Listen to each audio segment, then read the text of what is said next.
अंधेर नगरी चौपट राजा। हमारे देश का नाम ये सबसे ज्यादा सूट का। अभी तमिलनाडु के अंदर 10 साल की बेटी के साथ में बलात्कार हुआ है 2 महीने पहले, और 2 महीने पहले सरकार ने उसका कोई एक्शन नहीं लिया। लड़की को न्याय नहीं देगी 2 महीने के अंदर। फिर उस लड़की के पिता ने, पुलिस कॉन्फ्रेंस हो रही थी, वहाँ पे में पुलिस वाले से पूछ लिया कि आप मेरी बेटी को कब न्याय दिला रहे हैं, तो पुलिस वाले हंस रहे हैं, उनकी बातों भी हंस रही हैं। इसको हम रक्षक मानते हैं। जब रक्षक ही भक्षक बन जाएगा तो इससे थोड़ी हमारा देश चलेगा, इससे थोड़ी हमारा देश प्रगति पर होगा।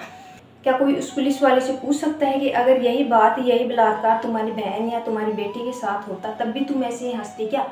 तब भी तुम्हारे मन में कोई ध्यान नहीं रहती क्या? तुम ऐसे हंस रही हो महिला होकर के, महिला का दर्द नहीं समझ। राजा की आंखों के सामने सब कुछ हो रहा है, फिर भी राजा अपनी आंखें मूंदे हुए है। ऐसे राजा ऐसे दिखा रहा है जैसे तो मेरे को कुछ नहीं पता देश में क्या हो रहा है क्या नहीं हो रहा है। यहाँ पे इतने बोले बने हुए हैं जैसे तो मुझे कुछ पता ही नहीं हो। पेपर माफिया आराम से घूम रहे हैं सड़कों पे, बलात्कारी आराम से सड़कों पे घूम रहे हैं, उनको बढ़ावा दे रही है सरकार, उनको कुछ नहीं बोल रही है।